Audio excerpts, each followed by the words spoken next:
Bonsoir amis de l'horreur et bienvenue dans Cinéma Interdit, votre émission qui s'attarde sur les films inconnus chez nous, interdits, bannis ou jamais distribués pour des raisons diverses et variées. Bon, ça fait quelque temps que nous n'avons pas jeté un coup d'œil du côté du Japon dans Cinéma Interdit, si l'on exclut l'épisode spécial sur la saga Guinea Pig, qui est définitivement l'une des vidéos dont je suis le plus fier sur ma chaîne. Mais il est temps d'y retourner. Pour un film qui, en plus, peut être considéré comme l'un des nombreux héritiers nippons de la saga Guinea Pig, justement. Alors, aujourd'hui, c'est un film ô combien difficile à regarder, qui peut être choquant, que je vais aborder, donc je recommande vivement aux âmes sensibles de ne pas chercher à le visionner, et ce malgré la curiosité tout à fait compréhensible. Bien entendu, dans cette vidéo, aucune image choquante ne sera proposée, donc vous pouvez continuer sans crainte. Bref, vous allez vite comprendre ce qui fait de notre film du jour un objet aussi choquant qu'étrange, à tel point qu'il n'est que très rarement sorti des terres japonaises. Tout ce qu'on aime dans Cinéma Interdit. C'est parti pour Muzane, générique.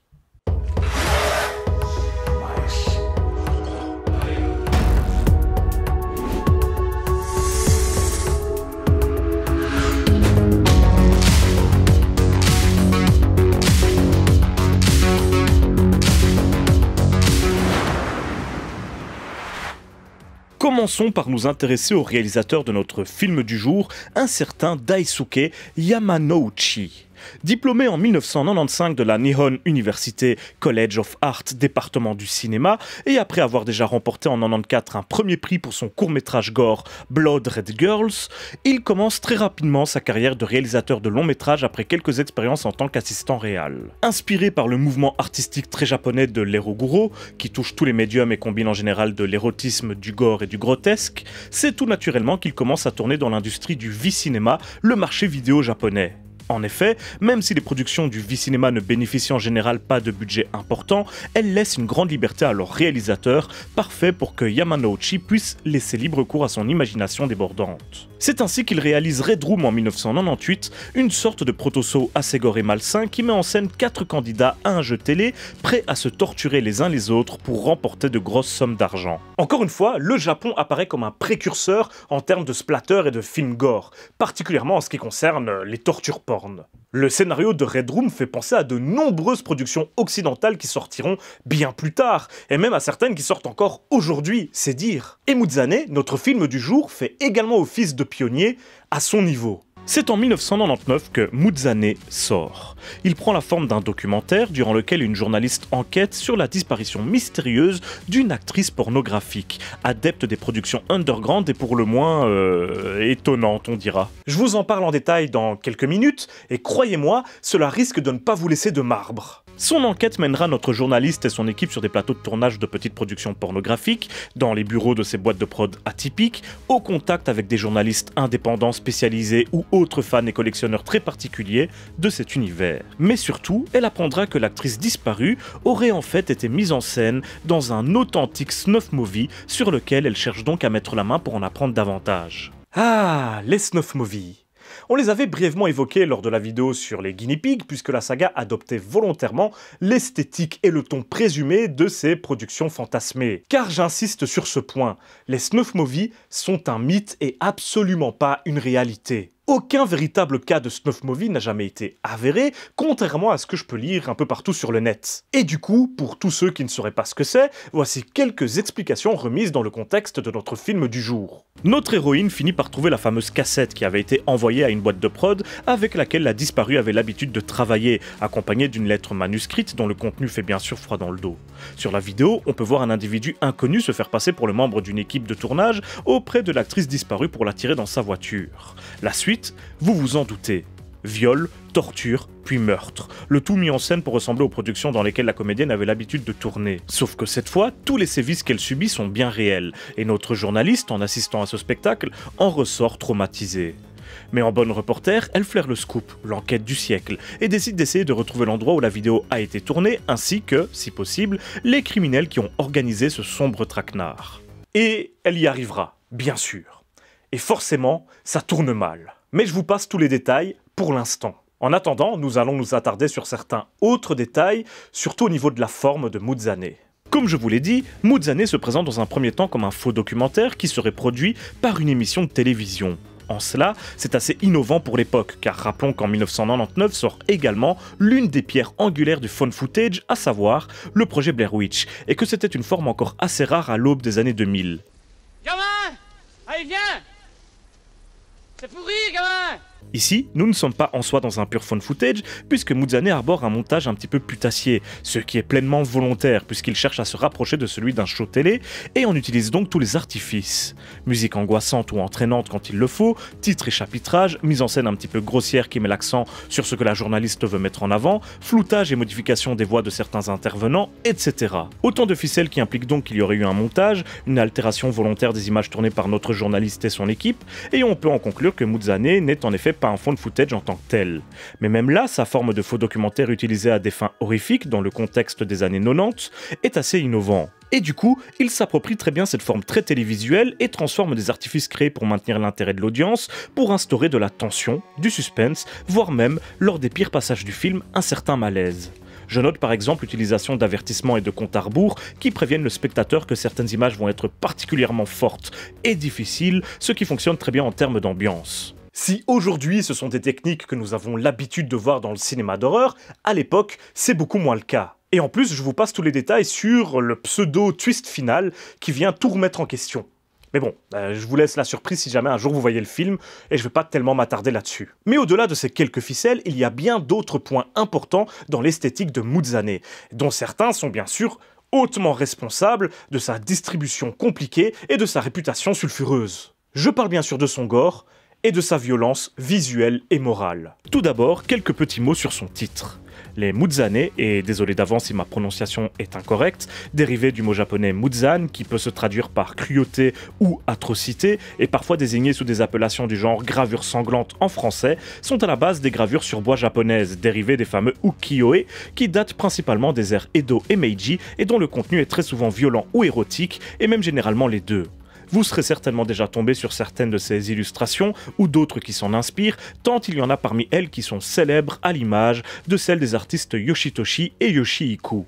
Pour certains, les Muzane sont d'ailleurs les premières manifestations de l'héros Guro, que je citais un petit peu plus tôt, même si beaucoup attribuent plutôt sa paternité à l'auteur Edogawa Ranpo, plus tôt dans les années 30. La vérité, comme souvent, c'est que les origines de l'héros Guro sont diverses et variées, il n'y en a pas qu'une. L'on pourrait par exemple citer parmi elles le marquis de Sade, à tout hasard. Et si je vous parle de tout cela, ce n'est pas uniquement pour la digression intéressante, comme vous allez le constater. Toujours est-il que les Muzane ont inspiré énormément d'artistes, y compris dans le cinéma, avec des cinéastes comme Takashi Miike, pour ne citer que lui, dont l'esthétique y fait souvent penser. Et Daisuke Yamanouchi décide d'y rendre hommage à son tour en attribuant leur nom à son film. Et il continue d'ailleurs de le faire énormément aujourd'hui, lui qui est devenu un réalisateur extrêmement réputé dans l'univers du érotico horrifique. Et il est très prolifique, croyez-moi. Et évidemment, le contenu de son métrage fera fortement penser à celui de ses célèbres gravures, dans sa façon de mener sexe et torture, érotisme et violence. Car oui, même si ces passages sont rares, il y a quelques scènes extrêmement dérangeantes dans Muzane. Des tortures de femmes principalement, des violences et humiliations sexuelles, et quelques incursions particulièrement immondes dans un prétendu monde du porno underground.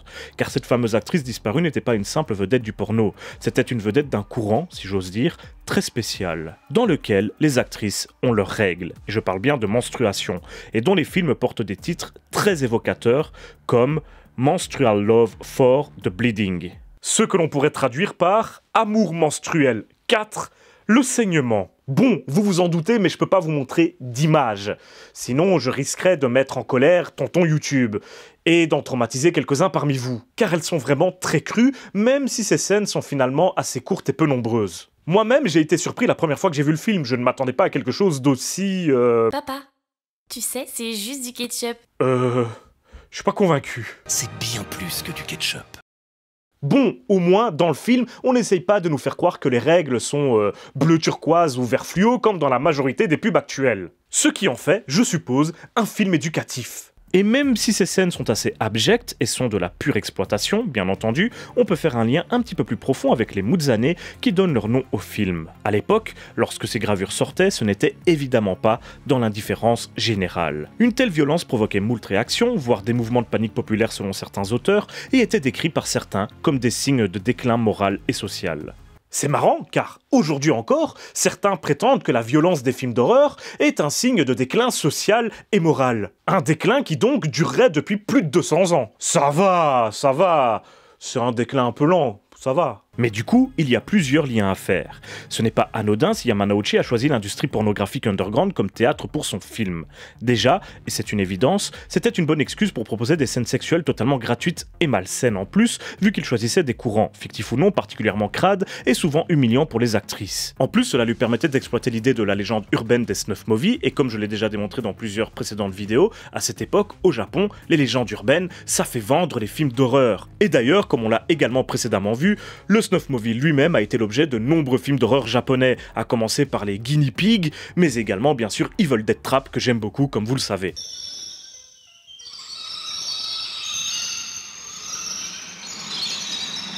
L'intrigue de Ring, par exemple, sortie juste un peu avant Muzane, prenait un petit peu l'apparence d'une légende urbaine, pour faire croire à son authenticité et donc augmenter la peur qu'elle suscitait. D'ailleurs, on notera la présence d'une cassette vidéo également dans Muzane, petit clin d'œil peut-être à Ring, surtout aux légendes urbaines auxquelles la cassette vidéo est associée à cette époque, et ce qui me conforte dans l'idée que la VHS est un petit peu le grimoire des films d'horreur des années 90-2000. Mais bon, l'idée derrière le choix de l'industrie pornographique, c'est justement de reprendre cette idée de déclin de la société, avec une industrie particulièrement dégradante, et surtout des fans dégénérés, des amateurs de ce genre de spectacle, également mis en scène dans ce film, directement ou indirectement, de façon guerre-flatteuse. Je repense par exemple à cette offre promotionnelle, ce concours qui fait gagner à des fans de notre starlette du porno disparu, des tampons et serviettes hygiéniques usagées de cette même actrice. Je devrais y penser pour ma chaîne YouTube, tiens. Petit concours. Ça vous intéresse? Allez, à vos commentaires. Mais en faisant cela, ce cher Yamanouchi sait très bien que son film est exactement pareil, même s'il est transposé dans le monde du cinéma d'horreur, ou du moins cinéma extrême. Son film peut être critiqué exactement de la même façon que l'univers du porno underground qu'il dépeint, et ses fans à lui peuvent et sont d'ailleurs encore aujourd'hui présentés par certains comme lui présentent les amateurs de ces courants bizarres. Et s'il fait ça, ce n'est pas parce qu'il se croit plus malin que tout le monde que Muzane va démentir toutes ces critiques souvent délivrées par l'autorité ou proposer un message intellectuel qui va leur faire changer d'avis. Non, c'est parce que ça le fait marrer de provoquer ce genre de réaction, de choquer, d'être pointé du doigt comme un fou. Comme ça fait marrer ses spectateurs d'assister à ce genre de spectacle. On ne rit pas à gorge déployée, bien sûr, on grimace, on tourne la tête, on pousse des exclamations, mais on se marre comme ceux qui vont se faire peur dans un manoir fantôme ou qui regardent des vidéos d'araignées sur YouTube alors qu'ils ont horreur de ça.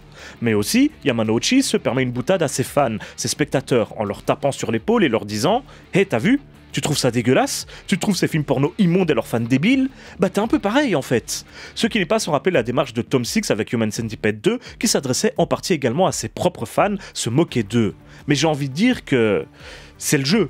Quand on aime ce genre d'œuvre, ce genre d'artiste, venez en festival spécialisé dans les films extrêmes de ce type et vous verrez l'audience rire ensemble devant ces œuvres, être dégoûté ensemble, crier tous en chœur, être brusqué ensemble. Il faut pouvoir accepter qu'un film nous choque, nous traumatise, ne nous fasse pas forcément passer un bon moment.